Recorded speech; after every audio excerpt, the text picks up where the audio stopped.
할렐루야. 오늘 우리 주님의 크신 은혜와 사랑이 사랑하는 모든 여러분들과 함께 하시기를 주의 이름으로 축원합니다. 오늘 이 역대상 27장, 26장 말씀, 여러분 오늘 말씀 가운데 보니까 이 말씀 가운데는 여러분 성전 지기들, 성문 지기들이 이렇게 기록이 되어져 있는 것을 봅니다. 그래서 오늘 특별히 여러분 여러 인물들이 나오는데 우리에게 익숙한 이름들이 조금 있는 것을 봅니다. 특별히 그 가운데는 이제 오벳에돔이 있어서 바로 법궤가 블레셋에 빼앗기게 되었을 때에 이 법궤를 블레셋 사람들이 감당할 수 없게 되어서 그 법궤를 마치 이제 버리게 되었는데, 그 법궤가 옮겨지게 될 때에 다윗이 처음 그것을 시도하다가 실패를 하고, 그리고 두 번째 옮겼을 때에 그 두 번째 옮길 때에 다윗성으로 옮겨올 수 있게 되었던 것을 우리가 일찍의 말씀을 묵상을 했었습니다. 그런데 그때에 이 첫 번째 시도와 두 번째 시도 사이에 잠시 그 법궤를 맡겨놓게 된 데가 있는데, 바로 그곳이 바로 오벳 에돔의 집이었습니다. 그리고 다윗이 그곳에서 이 오벳 에돔이 하나님의 축복을 받는 것을 보고서는 다시 이 용기를 내어서 무엇이 잘못되었는지를 수정을 하고 이 법궤를 다시 다윗성으로 옮겨서 안치할 수 있게 되었던 것을 봅니다. 그래서 이 오벳 에돔이 이 법궤를 잘 그 자기 집에서 잘 관리하고 또 그 법궤를 잘 이렇게 관리할 수 있어서, 여러분 그 오벳 에돔이 이때로부터 이렇게 성전과 또 이 함께 할 수 있는 그런 가문이 되는 것을 봅니다. 그래서 오늘 오벳 에돔의 많은 자손들도 이렇게 성전지기들이 되는 것을, 문지기가 되는 것을 우리가 말씀을 통해서 이렇게 발견하는 것을 우리가 처음 발견을 하게 되고요. 또 두 번째로 오늘 말씀 가운데 고라 자손이 나옵니다. 여러분 이 고라에 대해서는 우리가 민수기에 여러분 하나의 해프닝이, 안타까운 해프닝이 있었던 것을 우리가 보게 됩니다. 이 고라는 어떻게 보면은 이제 레위의 이제 증손이 되는데, 그가 아론에게 이 제사장직에 대해서 도전을 했었던 사람입니다. 그래서 어떻게 보면 하나님께서 명하지 아니한 일을 그가 자행을 하고, 또 어떻게 보면 일종의 성직에 도전을 한 사람이 된 것 아닙니까? 그래서 이 고라가 어떻게 보면 일종의 어떤 신앙의 반란을 일으킨 셈이 되었죠. 그래서 민수기 말씀을 보면 이 땅이 이 고라를 삼켜 버리게 되는데요. 이런 안타까운 일이 있었음에도 불구하고 이제 고라의 자손들은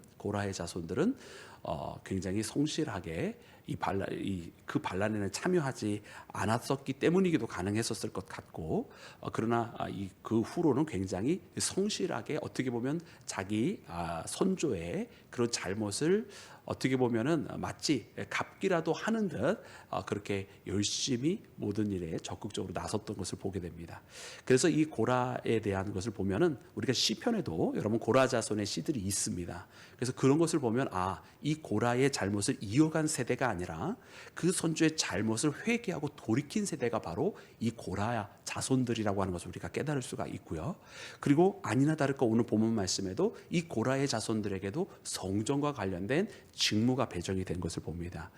그래서 이것을 보면서 이 성전 문지기의 리스트는 그냥 있는 리스트가 아니다. 이 리스트는 바로 하나님께서 어떻게 보면 하나님의 직무를 잘 감당한 자, 또 심지어 그의 선조들이 잘못이 있다 하였을지라도 그의 후손들이 그의 선조들과는 다른 길을 택하여서 이렇게 하나님 앞에 쓰임을 받게 된 자들의 리스트가 바로 이 성전 문지기의 리스트인 것을 보게 됩니다. 그래서 오늘 이 말씀 가운데는 뭐 고라 자손도 나오고, 또 뿐만 아니라 무라리의 자손도 나오고, 또 말씀해 보면 무셀레마의 자손들도 나오지만, 이 모든 이름들 가운데 특별히 이렇게 오벳에돔과 고라의 이름이 가장 뛰어나게 눈이 띄어지고, 또 그리고 많은 숫자가 이 일에 동참하게 되어져 있는 것을 보게 됩니다. 그래서 오늘 이 말씀을 읽으면서 우리에게 주시는 메시지가 무엇일까요? 여러분 이 성전 문지기는 어떻게 보면은 그냥 가장 허드렛 일처럼 보여지는 일일 수도 있지만, 그러나 가장 성실하게 행해져야만 하는 일인 것은 무엇이냐면, 이 누구든지 다 여러분 이 성전 지기를 거치지 않고는 성전에 들어올 수 없는 것입니다. 이 성전 문지기에 어떻게 보면은 거기에서 관찰하고, 성전 문지기가 또 거기에서 관리하고 통제하는 가운데서 사람들이 성전에 올라오고, 또 거기에서 제사를 행하고 다시 성전에서 나가는 그 일이 이루어지게 되는데, 그러므로 이 성전 문지기는 굉장히 중요한 일입니다. 어떻게 보면은 가장 그 문지기, 말 그대로 그 문지기의 역할이기 때문에 가장 허드렛 일처럼 보이지만 그러나 또한 가장 중요한 일을 행하는 사람들이 바로 이런 사람들인 것을 보면서 우리 교회에서 헌신한다라고 하는 것, 또 봉사한다라고 하는 것, 여러분 어떻게 보면은 굉장히 작은 일처럼 보여지고, 또 어떻게 보면 세상에서 봤을 때는 그것은 뭐 아랫 사람들이 하는 거야, 뭐 이런 이야기를 들을 수 있는 일인지는 모르겠으나, 여러분 교회에서는요 아랫일이 따로 없습니다. 그리고 가장 섬기는 자리, 가장 낮은 자리야말로 여러분 예수님께서 함께 하시는 자리인 것이고, 예수님은 이 일을 위해서 우리에게 오시기 위해서 하늘 보좌를 내려놓으시고 가장 낮은 자리로 우리에게 찾아오신 분이 바로 예수님이라고 하는 사실, 여러분 우리가 깨달아야 할 줄로 믿습니다. 여러분 그래서 이 참 말씀 보면 이 성전 문직이 참 중요하다. 어떻게 보면은 우리가 전에 묵상했던 제사장이나 혹은 레위 사람들, 또 찬양하는 사람들처럼 어떤 이 성무에 있어서 귀중하고 존귀해 보이는 일도 있지만, 이렇게 성전 문지기처럼 그냥 문지기지만 그런 이것이 동등하게 또 똑같이 귀중하게 이렇게 성경에 기록을 된 것을 보면 이건 결단코 하나님의 눈에는 가벼운 일이 아니었고 하나님께서 똑같이 귀하게 사용하시는 일이었다라고 하는 것을 우리가 말씀을 통해 발견하는 줄로 믿습니다. 그래서 여러분 오늘 우리가 이 말씀을 함께 묵상하면서 특별히 우리도 여러분 이렇게 하나님 앞에 다 귀하게 쓰임을 받고 있다. 또 하나님은 또 다 기억을 하고 계시다. 그리고 누가 이 일에 쓰임을 받느냐 보았더니 바로 하나님의 일에 성실하게 행하는 자, 또 자기의 선조들의 잘못을 반복하지 않고 회개하고 돌아오는 자들에게 바로 이렇게 하나님의 성무가 주어졌다라고 하는 것을 말씀을 통해 발견하면서, 여러분 우리도 이와 같은 믿음의 길을 함께 걸어가기를 주의 이름으로 축원합니다. 여러분 특별히 이 성전 지기의 이 그 각 문을 이제 맞는 여러분 그 모습들이 나오는데요. 17절 말씀에 보니까 이 숫자가 다 똑같지는 않았던 것을 봅니다. 우리 17절 말씀을 함께 다시 한번 읽어볼까요? 자, 우리 17절 말씀 우리 다 같이 합독합니다. 시작. 동쪽 문에 레위 사람이 6이요 북쪽 문에 매일 4사람이요 남쪽 문에 매일 4사람이요 곳간에는 2씩이며. 아멘. 네, 여러분 이렇게 문들이 있는데 그 숫자가 각기 다릅니다. 그죠? 동쪽 문에 6, 또 북쪽 문에 4, 남쪽 문에 4, 그리고 곳간문에는 2씩 있었다. 이렇게 기록이 이렇게 되어져 있어요. 그리고 특별히 서쪽은 뜰이라고 표현이 되어 있어요. 서쪽 뜰에 있는 큰 길에 또 4사람이 있었다. 이렇게 표현이 되어 있습니다. 우리가 지금 우리가 그 성전의 모형을 이렇게 보게 되면 지금 우리에게 남아있는 성전 모형은 기록으로 이렇게 그림으로 되어져 있는 것은 여러분 헤롯이 확장한 여러분 성전입니다. 그래서 수룹바벨 성전을 이제 헤롯이 확장을 하게 되는데 그것에 대한 여러분 성전 모형은 있고요.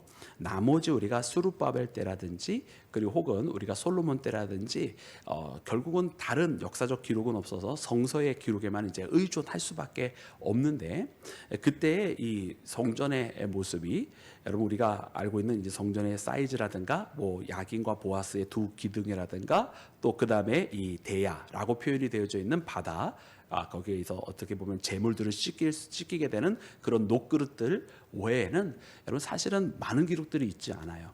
근데 그 와중에 특별히 이렇게 문들이 이제 동쪽, 북쪽, 남쪽 그리고 서쪽의 뜰 이렇게 기록이 되어져 있는 것을 봅니다.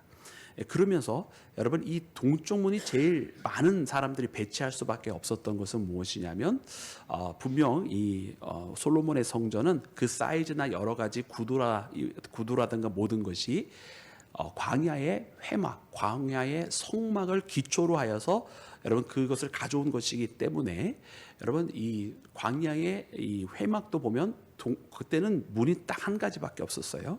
그래가지고 동쪽에만 거의 한 5분의 2 정도, 거의 절반 정도 되는 사이즈의 큰 문이 있었던 것처럼 이 성전도 보면은 동쪽에 가장 많은 사람들을 배치한 것으로 보아서 이 문들이 다 똑같은 문들이 아니라 성막의 구조를 가져와서 이 동쪽에 가장 큰 문을 냈었던 것을 우리가 유추해 볼 수 있는 말씀이 바로 이 본문 말씀이고, 그래서 이 동쪽에 가장 많은 사람들을 배치해 두었다라고 하는 것을 우리가 깨달게 되고요. 또 우리가 헤롯 시대의 성전의 모형을 가져와서 보면 이 헤롯 시대의 그 확장되어진 성전을 보았을 때도 그때는 이제 이 성전과 바깥들이 또 생겨지게 되잖아요. 안의 뜰뿐만 아니라 그 바깥들을 이제 이방인의 뜰이라고 부르게 되는데, 그때에 동쪽에 큰 문이 나져 있고, 그리고 이 이방인의 뜰 바깥쪽으로는 서쪽으로는 문이 없는 것을 우리가 발견을 하게 돼요. 그래서 전체 큰 이방인의 뜰에는 동쪽 문으로만 들어오게 되고, 다만 안타까운 것은 이 성전에 들어가는 문은 굉장히 여러 개를 뚫어놨어요, 헤롯 성전은. 그래서 그것을 보면서 이제 이방인의 신전을 닮았다라고 하는 이제 이야기를 이제 하게 되는데, 그래도 전체적인 큰 구도는 이 헤롯 성전 때도 동쪽에 큰 문을 내는 것은 그대로 동일하게 유지가 되었던 것을 이제 보게 됩니다.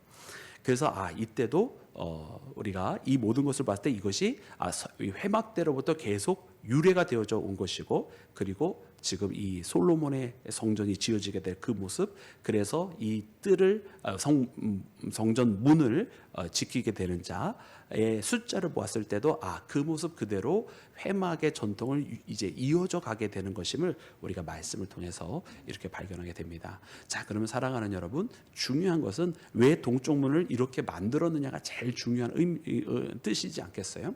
왜 그렇게 만들었느냐?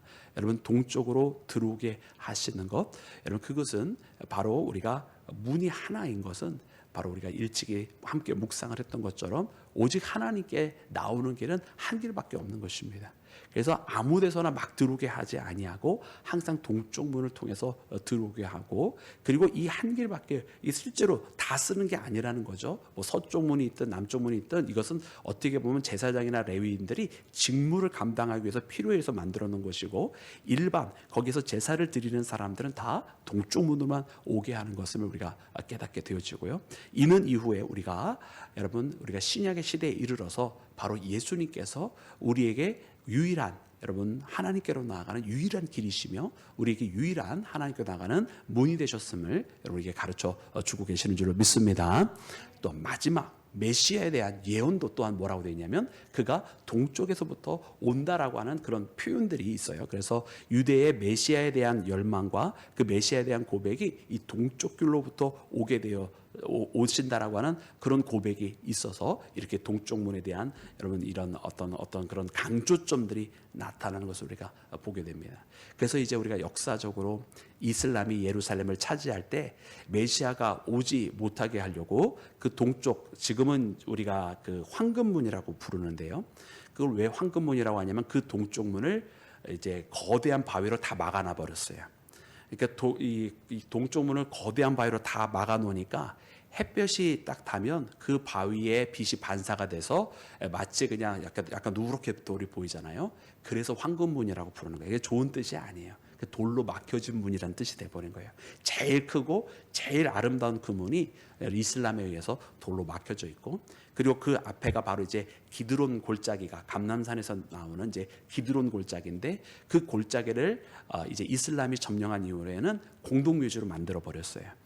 그래서 공동묘지가 되어버리니까 여러분 어떻게 되겠어요? 유대인 정통에 의하면 죽은 것은 부정한 것이잖아요.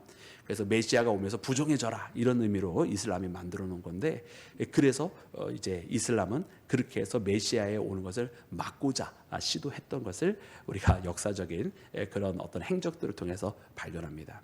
그러나 여러분, 그런 것들이 절대로 여러분 메시아의 도래를 막을 수가 없는 것 우리가 너무나 잘 압니다. 이는 여러분 그리스도께서 우리 가운데 오심, 여러분 우리를 구원하시고자 하시는 여러분 그분의 손길은 세상에 의해서 막혀질 수 있는 것이 아닌 줄로 믿습니다. 그와 같은 상황 속에서 오늘 이 성전 문지기를 제일 많이 동쪽에 배치했다, 이런 것을 보면 항상 준비된 자의 마음은 무엇인가, 이런 것도 말씀을 묵상을 하게 되는 것 같아요. 그래, 우리를 위해 오시는 주님이 계신데 그분을 준비할 자 누군가. 많은 주의 백성들이 그 문을 통해서 그분을 영접하게 될 텐데 그 많은 성도들의 그 길을 도와줄 수 있는 사람이 누구인가? 바로 문지기입니다. 그래서 오늘 이 문지기를 보면서 우리가 그 길을 함께 걸어가야 되겠다.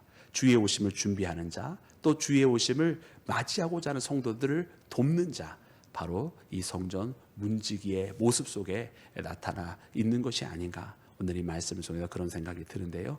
우리 함께 오늘 이 말씀을 읽으면서 그러므로 우리 또한 그렇게 우리 스스로 준비되어진 자 되기를 원하고, 또 그렇게 주님을 영접하고자 하는 자를 돕는 자 가운데 함께하는 나와 여러분이 되기를 주의 이름으로 축원합니다.